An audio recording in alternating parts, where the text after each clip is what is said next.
Here in Australia, we're incredibly lucky to have such a wide variety of fishing options and environments to choose from. Offshore, inshore, estuary, rivers, streams, lakes and dams, and most of them easily accessible to the average family angler. We're also fortunate in this country to be able to choose from so many great target species, a lot of which would turn visiting overseas anglers green with envy. Sometimes we don't know just how good we've got it. We still tend to overlook many prime angling species that are just begging for the recognition they deserve, and often they're swimming right under our noses. Can you see your float? Yes. Good, you keep watching it, watch it like a hawk. Here they come, I can see them. They're eating the burley right out the back there. Yeah, here they come. Oh, they're coming, Charlotte. Ready, watch your float. Oh, here's a great big one. Oh, he ate it.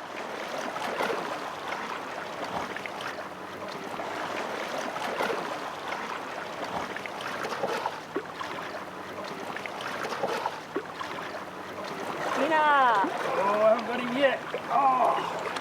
Oh, this is so much fun. We're fishing for diamond scale mullet and garfish using bait and a float. And I couldn't help myself. I just had to get my tenkara pole out. These are actually a Japanese fly fishing pole used without a reel. I'm cheating a little bit. You're supposed to use a fly on the end of the line. I've actually got a little float and a bit of bread. So it's no reel fishing. I've got about 3.5 metres, 4 metres of line tied to the tip of this ultra light graphite telescopic pole. I'm just using the rod as a shock absorber at the moment. I went to full stretch there on the first run. You just have to use the rod to soak up all the lunges. These diamond scale mullet are a great sport fish. And they've got a lot of stamina. They really don't knock up all that quickly. I can't rush this. I've just got to take my time. Swim him up into this gap in the rocks. And then I can get down and get hold of him. I love these fish. They're just a beautiful, beautiful fish in every way. And that's a fairly average diamond scale for here in Darwin. You can see why they call them diamond scale mullet. Beautiful pattern on the scales. If he'd been much bigger than that, I wouldn't have been able to land him on this tenkara pole and the light leader. I would have run out of line. He would have snapped me off. Now the other really surprising thing about these diamond scale mullet is that they are delicious to eat. I'm not kidding you, they're one of the nicest fish I've ever eaten. They've got a really white flesh, they're not oily like a lot of the mullet that we catch down south. So I'm actually going to keep this bloke for our dinner. There are mullet species found right around Australia and in fact right around the world in both fresh and salt water. They've got to be one of the most prolific fish on the globe, and they're also one of the most important food fish in many parts of the world. You can see why they call them diamond scales. Beautiful pattern. Each scale has got a dark edge around it, and we've got these longitudinal stripes as well. A lot of power in there, driving a fairly big tail. I reckon they're one of the most underrated sport fish living in these northern tropical waters. You'll catch these all the way from southeastern Queensland, right around the top of Australia, down to Western Australia to at least about Shark Bay. But they're more prolific right up in the tropics. Plenty of them here in Darwin waters. Our chosen method for catching these mullet is about as simple as it comes. A float, a hook and some bread. Don't be fooled though, this is some serious fun. Some days more battles are lost than are won with this underrated fish. Soft hands are essential. Oh, almost got one, Charlotte. These fish are incredibly powerful and regularly take to the air in line-busting jumps. Anyone who says they don't fight has never caught one. She's got a big one. My heart racing.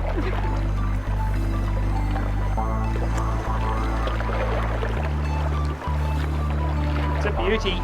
Trying to keep him away from the rocks because we're fishing really light line. Soft drag.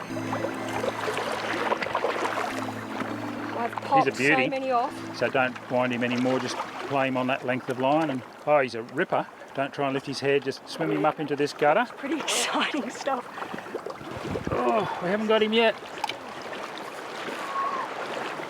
Look at that fish. And that's the simple rig we're using, just a little bobby cork with enough weight under it so that when the mullet takes it, it pulls under quite easily. There's not a lot of resistance there. So it's about 3/4 submerged. And when the mullet takes it, there's very little resistance, and that little fine gauge mustard hook just pulls into the corner of his mouth, and away you go. But you've got to use light line, and when you get them on, they're a powerful fish, as Jo just found out. And like I said, beautiful to eat, so there's a bit more of our meal. Mullet's one of your favourites, isn't it? Yeah. Putting bread bait on the hook is a fairly simple process, but it needs to be done correctly to avoid the dough falling off as soon as it becomes saturated. Here Charlotte lays the hook across a small piece of bread, then folds the bait over, making a hook sandwich before moulding the bread firmly to help keep it in place. The barrel arm up, and then you put it behind you, go straight over you and let go of the line. Never underestimate a child's capacity to quickly learn how to bait up or cast out. I can see it running away. If they enjoy it, they'll be eager to do it all for themselves with just a little bit of encouragement at the right moments. This is fun. Oh, they're right there, aren't they? I know. Oh, he's got it. Strike. Got him. Okay. Let him go. Good girl. Is that fun? Let him Nice and gentle. That's perfect. The tide's dropping out here now, so we've got quite slippery rocks. Oh, Charlotte. Oh, there he is. He's not far now, but this is the hard bit, getting him in that last little bit. He's a really good one too. Now what I'm going to... That's the way. He'll turn and come out. Or not. Yep. That's the girl. Well done. You steered him around. This teaches kids so much about fighting fish and handling Hey, fish. there's two now together, look. Yeah, 3. Look, all his friends are following him. Now, don't wind him more. Just leave his head in the water and bring him round to Mum. Now, up a little bit. Wind him up. Just keep him on the surface if you can, but yeah, no more winding now. We just use the rod to steer him round. Where's that? Step back. There's another. He's not as big as Mum. She's about the same size as Mum's you. got him, I think. Not very gracefully, She's got the death grip on him.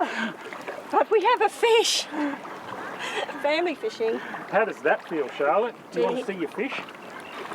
Look at that. Have a look at your fishy. Lovely big diamond scale mullet. Oh, do you want to try and hold him? He's got no spikes. You just want to pat him, do you? Was that fun? Yeah. Did he pull harder than any other fish that size you've caught? I know you've caught big barramundi and things, but for his size, he's very strong, isn't he?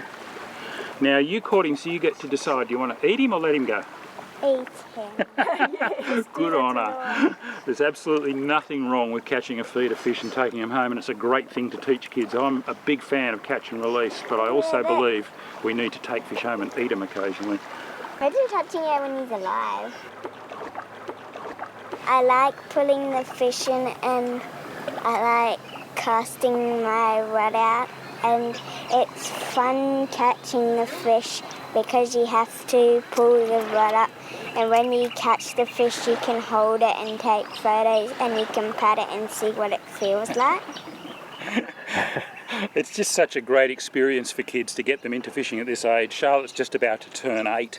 You can get the kids into fishing earlier than that though. 3 and 4-year-olds can do this, and it's so cheap. All you need is a loaf of bread, little packet of hooks, some floats. You don't need very sophisticated tackle to do this, and you can do it right around the country. We're here in Darwin Harbour. You can see the sweat running down my face.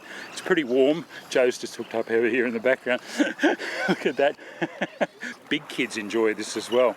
Yeah, it's pretty warm here, but you can do this down in Victoria, you can do it in Tasmania, you can do it in South Australia. There are species of fish, particularly mullet and garfish, that are found in all those places that'll eat bread. Just break the bread up, throw it into the water. The kids get to see the fish coming in and feeding on the burley, then teach them how to put a little bit on the hook and throw it out there and watch their float and learn how to strike. You're teaching them all the basic skills of fishing that is going to turn them into a great angler, hopefully, if they take a passion to it.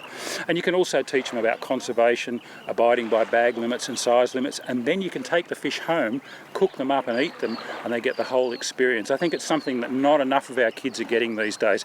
They think fish comes from the fish shop, they think meat comes from the supermarket. We need to remember that we can still catch things ourselves and eat them, and that's one of the great things about recreational fishing. I think we've got enough, don't you? Yes. We'll have to eat some another dinner. Another dinner? You reckon we might have 2 dinners? Yeah. You know you've had a great day, even if it's been a pretty long and hot one, when someone calls out to have one last cast before we go home. At times like this, you know you're potentially witnessing the beginnings of a lifelong passion for something wholesome and wonderful. Such times will linger in the memories of all involved for a lifetime. So thanks, Mr. Mullet, for a top day. But it ain't over yet. In some ways, the best is yet to come. Well, here's a couple of those diamond scale mullet that we caught with Charlotte, and we're going to cook them up for dinner. I absolutely love them, I've got to tell you. Pretty easy to fillet. Just go straight in behind the pectoral fin, down to the backbone. I haven't scaled or gutted these fish at all. Straight along the backbone. And there we go, there's a fillet. Now have a look at how white that flesh is. It's not like a mullet at all. People think of mullet as being a bit grey or a bit pink in colour, but that's a beautiful white coloured fillet. I'll knock the fillet off the other side. Big heavy scales. Straight down to the backbone. Turn the knife over. Follow the backbone. There's really not much to it. And now I'm ready to skin them. I'll show you how to do that and cut the bones out. We can make this a really nice meal. So there's the 2 fillets. Now I'm just going to get rid of that whole bony area around the gut cavity, then go in between the skin and the flesh. And the big trick with this is, once you get in there, hold the knife steady and pull on the skin, and it's as easy as that. You don't waste anything, and that's our fillet. Look at that, there's a little bloodline on that side, but it's very shallow, and we can cook that exactly like that. There's no bones in there, I've got rid of them all. As you can see from the skin, I haven't wasted any flesh. I'll show you that again. Go around the gut cavity, get rid of all that. This black stomach lining is not particularly nice. If you were to cook it with that in it, it would give it a nasty flavour. And then in here between the meat and the skin, once we get going, grab hold of the skin, hold the knife steady, saw the fillet from side to side, straight through. And there we go, there's another boneless, beautiful piece of diamond scale mullet. All I'm going to do is dust that in flour, shallow fry it and serve it with a salad, and I guarantee you, you won't eat better fish. Right, well I've cut it all up into fairly small pieces now. Got rid of any last bones that happen to be in there. A little bit of corn flour in the plastic bag. Throw the pieces in. I like to just put a couple in first. Make a bit of a balloon out of the bag. Give it a shake. It's always good to pick a bag without a hole in it, then you don't end up with corn flour all over the kitchen. You can use plain flour as well. There's nothing very technical about this. Throw a few more pieces in. Shake them up. We're just trying to give them a light coating. I've already got the oil on, warming it up.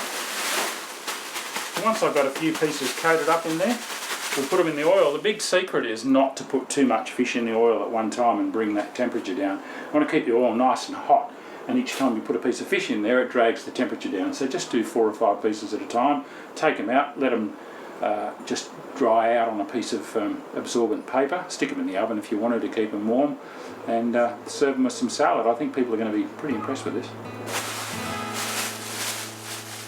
Righto, so I've dusted all those pieces in flour now, and I've got the oil nice and hot. I'm just using rice bran oil. You can use all sorts of different oils, but I like rice bran because you can get it fairly hot. And in the pieces go, and they need to bubble.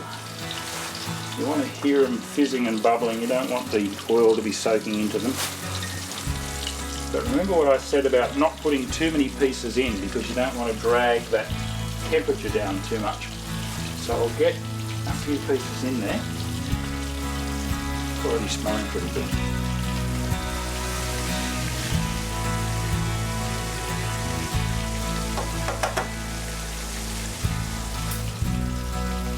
All right, come on.